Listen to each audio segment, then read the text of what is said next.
ఆడబిడ్డ నిధి పథకాన్ని అమలు చేయాలి అంటే రాష్ట్రాన్ని అమ్మేయాలి అన్న మంత్రి అచ్చెన్నాయుడు వ్యాఖ్యలకి మాజీ మంత్రి రోజా కౌంటర్ ఇచ్చారు.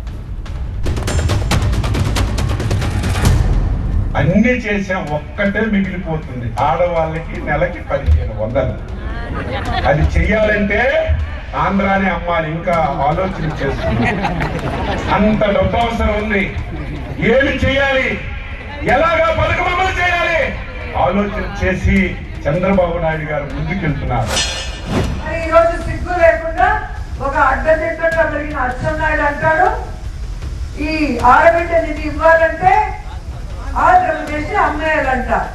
మరి ఇన్నిసార్లు మంత్రిగా చేసిన నీకు, ఇన్నిసార్లు ముఖ్యమంత్రి చేసిన చంద్రబాబు నాయుడుకి మరి ఇది ఇచ్చేటప్పుడు తెలియదా మేనిఫెస్టోలో ఇది మనం చేయగలమా లేదా అంటే ప్రజల్ని మోసం చేయాలి, ప్రజల్ని చీటింగ్ చేయాలి, మనం అధికారంలోకి రావాలి కాబట్టి ఏదైనా చెప్పచ్చు అన్న ఒక్క దొంగ ఆలోచనతోనే ఈ మేనిఫెస్టోని మీరు ఇచ్చారని అడుగుతున్నాను.